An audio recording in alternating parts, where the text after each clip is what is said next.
Welcome to America Fest, everybody.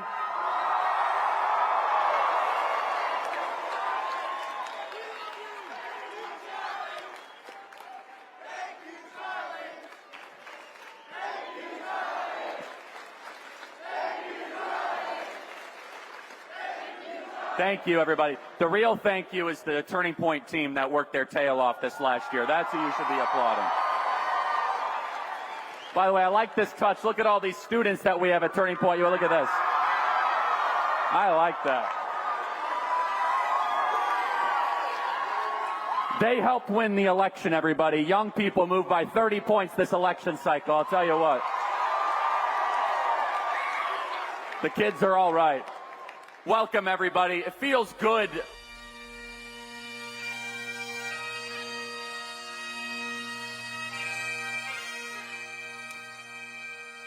Jack Posobiec, we're back live. We're here. You're looking at a live shot of Turning Point headquarters where the memorial for Charlie Kirk, one of the many memorials, is now up. And we have this live shot up of people, and they just haven't stopped coming all day. They haven't stopped coming all day. I've been watching this shot for 3 hours now. I think some of these people haven't left for that entire time. I wanted to bring on our next guest, special guest. Also, he's in Washington, D.C., along with myself, the Associate Deputy Attorney General, Ed Martin. Ed, how are you?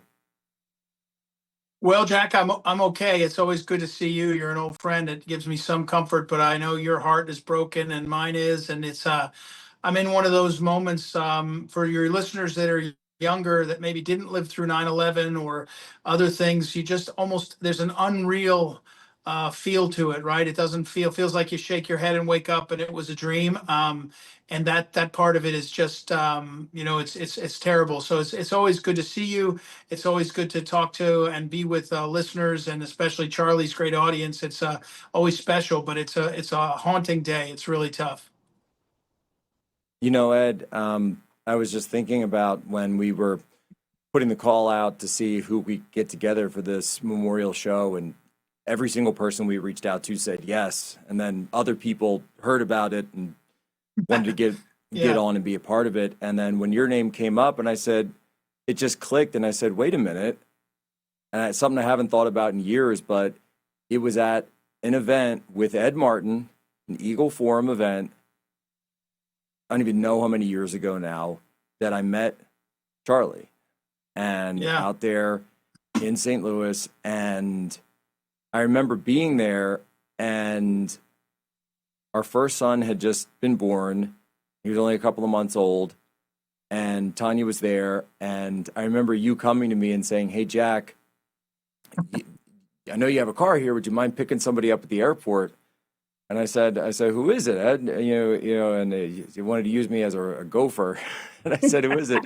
And you said, "Well, it's this guy Charlie Kirk. He's coming in, and he was still flying commercial and still just kind of riding coach, And he says, and I said, "Oh yeah, I think I follow that guy on Twitter. Let me go pick him up." And that's where I met Charlie.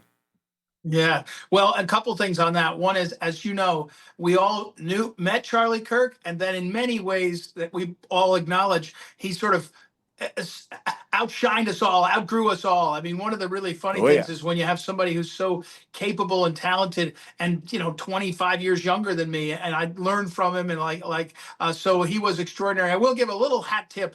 Phyllis Schlafly, who founded Eagle Forum and was my mentor, she was really good at bringing people together. And one of the things that happened with Charlie is we could get together, and you and others, that was an extraordinary time, and we all grew together, and we kind of grew up, but that was awesome, and Phyllis was great at that. But that's the thing I've been thinking a lot about, Jack, is we got to watch Charlie grow over these years, and it was something that was so inspiring. Meaning, when he was 18 and started Turning Point, and for maybe till he was like, I don't know, 23 or 4, he was like a young buck, and he was energetic, and he was doing lots of things, and he had a sort of feel of him that was like contagious. Everyone wanted to kind of get near him, but you were like, this guy's almost like a college kid. And then he grew, and then he was a builder of an organization, and then suddenly he was this mature leader. I think his wife played a role, and then having kids played a role. And by the time, I mean, I can't even say it, by the time he's gone, he was this extraordinary presence as a builder, as a charismatic person, but as a father, as a Christian, and as a communicator. And to see that, he like lived his life. We all saw it, and most of us don't succeed like he did. We kind of go in fits and starts. You know, you have some things that go well and some things that don't. He had this kind of gradual success that has been extraordinary to see. And as he got bigger and better, more successful, what he somehow did was he really honed in on other people.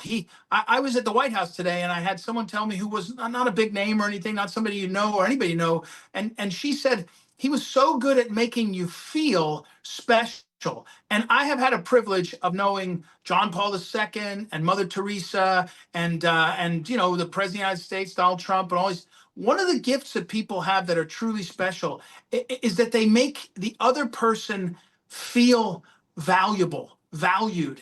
And when you heard Charlie in some of the clips talking about everyone's made in the image and likeness of God, if you really believe that, then sunsets and mountains are extraordinary, a part of God's creation. But any person, and you see this on Charlie with these crazy lefties that would talk to him, he just loved it. He loved people. He loved those people, and that shined through him. And it's extraordinary to realize. And I'm rambling because I can't stand it, Jack. But it's a wonderful thing to have had Charlie Kirk in our lives, and it's a tribute to America that that Charlie Kirk has created. I mean, it's an extraordinary gift. Amen. Ed Martin, God bless to you. God bless to everyone at the White House and everyone for everything that they're doing for Charlie's memory and for the family. Thank you, Ed, for joining us. God bless you. All right, folks, right back. Jack Posobiec,